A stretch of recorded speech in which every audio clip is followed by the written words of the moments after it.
Can we please just stop making Arthur movies now?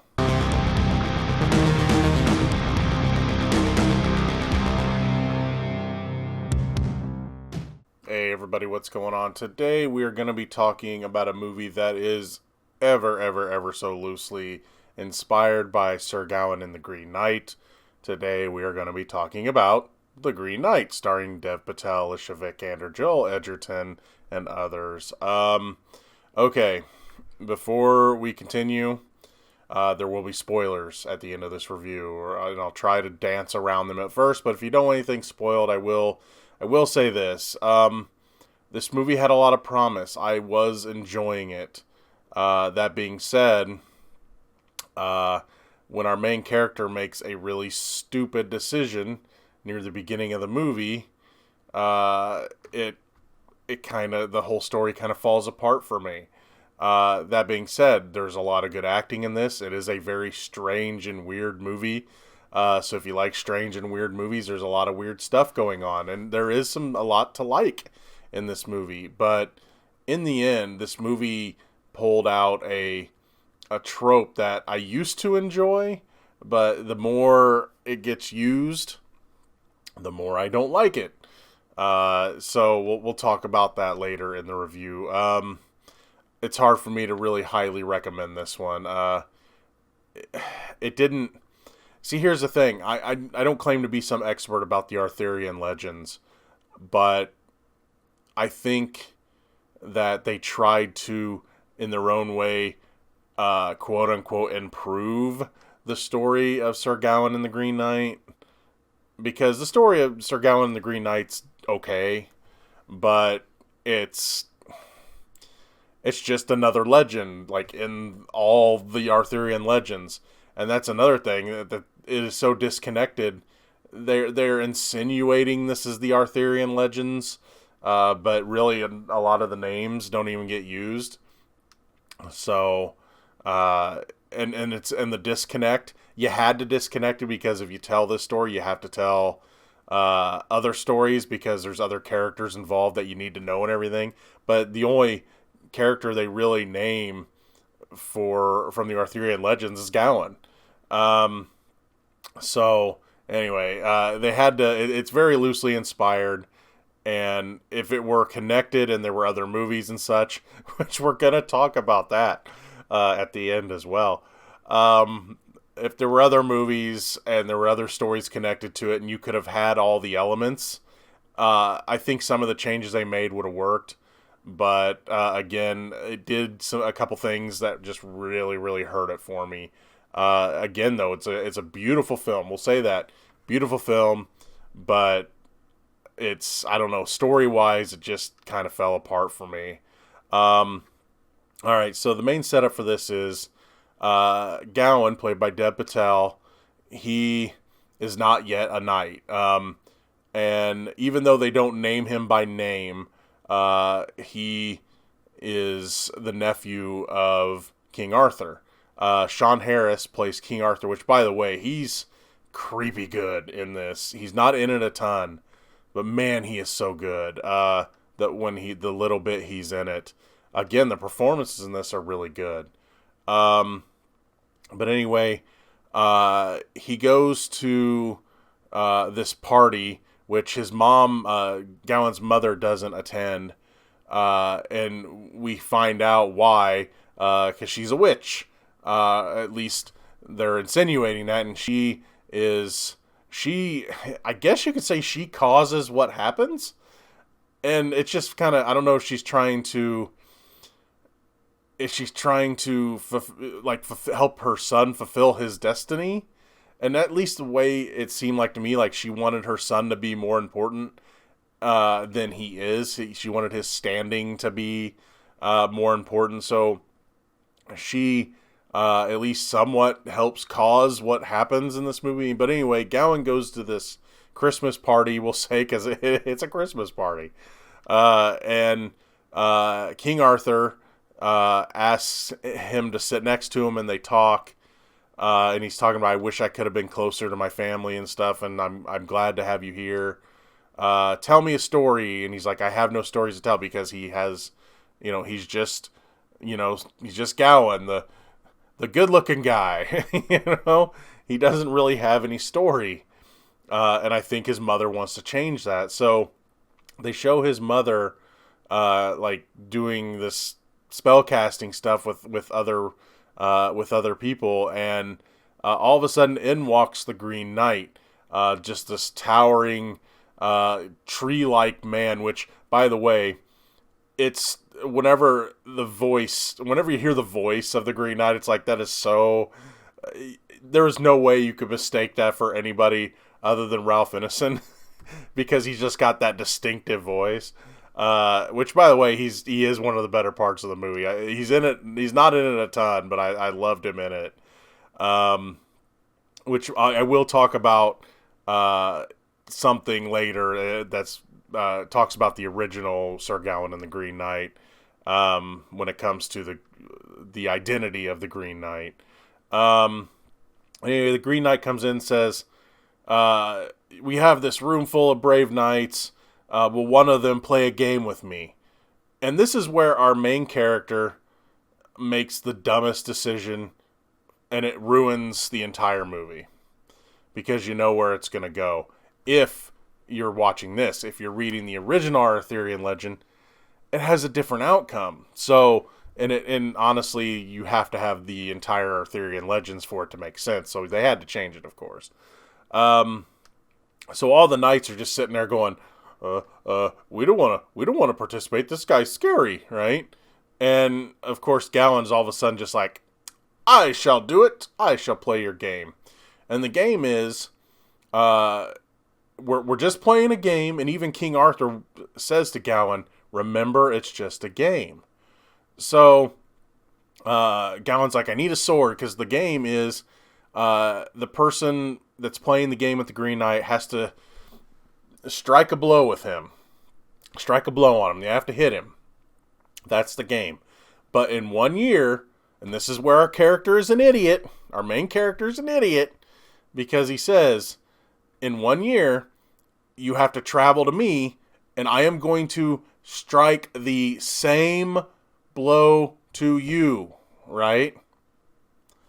Okay, here's where our character's a dummy. First of all, he goes, I don't have a sword, and he's like, I need a sword, and all of a sudden King Arthur, I'm sorry, not King Arthur, because again, they don't mention him, hands him not Excalibur, because they don't call it by that, even though they say later, it's like, you got to hold the sword, right? I don't know why they were neglecting to throw those names in there, maybe so you would just be more focused on Gowan, I guess. But anyway, he gives him Excalibur to use, and Gowan goes to fight this guy, and all of a sudden the Green Knight just puts his arms out there, and he's just like, have at me. And Gowan's just like, fight me. And then the Green Knight goes, kind of bends over and gives him his neck. He's just like, cut my head off.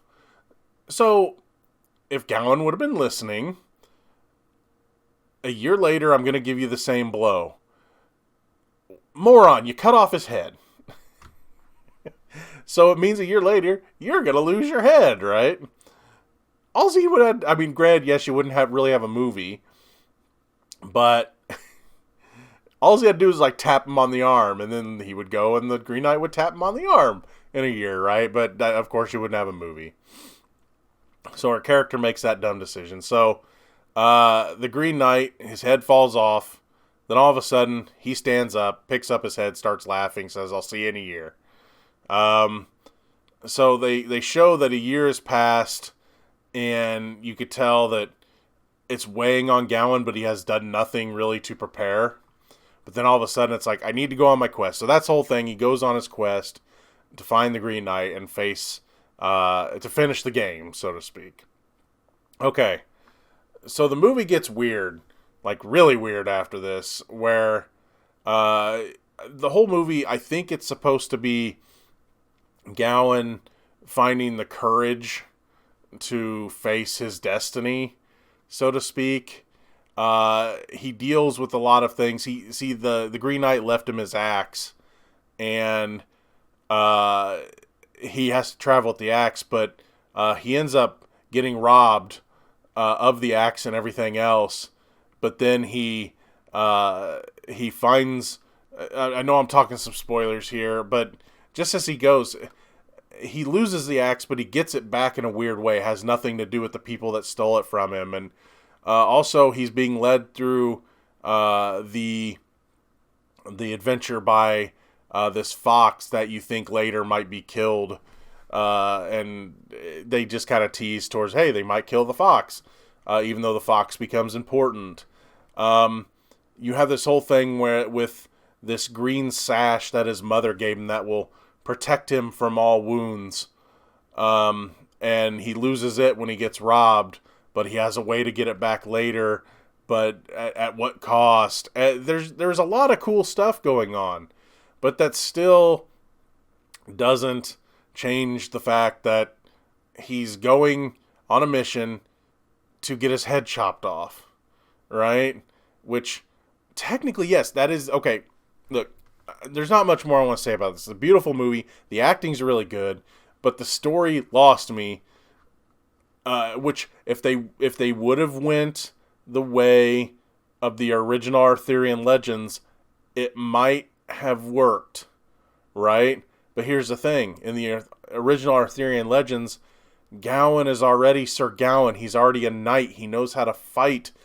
He's not the coward that this character is. And I'm not saying I have a problem with this character being a coward. It's just that the way the story works, it plays into... It just didn't work. It just didn't work. Okay, we're talking spoilers now. So do I recommend this movie? Not really.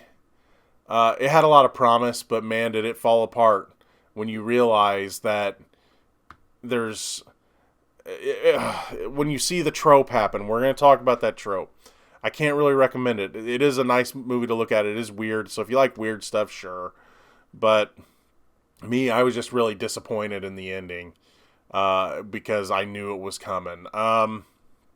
So in the original Arthurian legend, Gawain does cut the Green Knight's head off, and he does go on the quest. He does end up at... he ends up, like our character in this movie and in the original story, ends up at this lord's house. And the lord, he is hunting for Gawain to help get his strength up and everything, being ready for the Green Knight. But he goes, but any gifts you receive here, you have to give me in return. Which, if he had to give Joel Edgerton one of the gifts he received, that might be an even weirder movie. But he, in the original story, the Green Knight ends up being this lord, right? So there's a connection there. And in this movie, there's no connection. There is a connection with him trying to get the green sash back and everything. But, you know, they lose that connection there. But also, in the original story, with those two characters being the same, the Green Knight calls out Sir Gawain about having the sash, right? The sash of not being able to be hurt. He's like, you know, so he, and he doesn't end up cutting off Gawain's head. He just nicks him on the neck and is just like, well, you know, see, I'm this lord and you didn't give me the gift you received. You kept the sash, right? And so he's like, he kind of shames him, being like, look, I could have had your head, but I'm just going to shame you instead. That, you know, of your cowardice of wearing that sash, of not being, you know, brave enough to fulfill your destiny of getting your head chopped off. So there was a lesson learned there, which granted it played in the overall lessons of the Arthurian legends, which aren't connected to this. So here's where this movie really lost me. He goes, meets the Green Knight on Christmas, and like in the original, he flinches when the axe is going to come down and chop off his head. And he's just like, wait. And the Green Knight's like, you had a year to get brave for this, right? Uh, but Gowan, and this is where I knew it was BS. Uh, the trope of it's all a vision, it's all a dream. You see, from the second he runs, he runs from the Green Knight. He returns home. They celebrate his quote unquote victory, even though they don't even know what happened. He's probably telling lies about what happened because we don't know what he tells them because we go into a montage that's just visions and music, and it's just like, this is fake.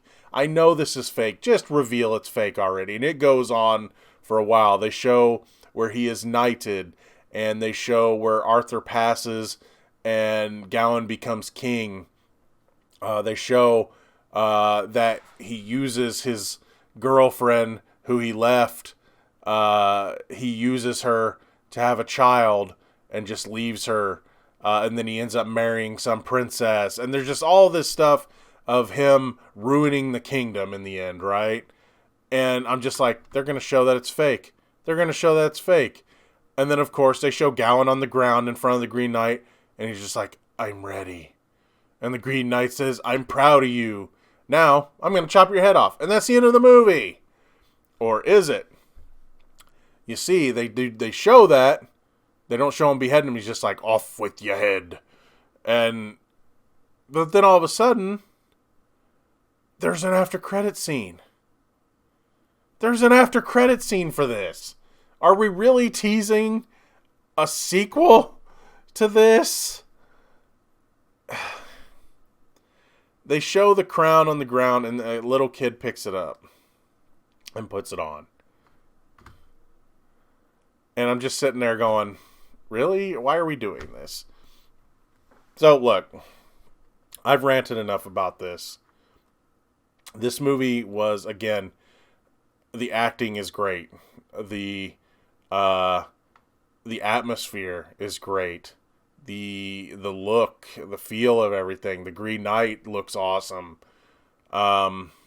Everything is great about it, but the overall story, I feel like it loses a ton, even though they do insinuate that yes, this is King Arthur and Guinevere, and this is the Knights of the Round Table, and this character at the Lord's house might be Morgan Le Fay, and they insinuate, but when you don't have the legend there, it just didn't work.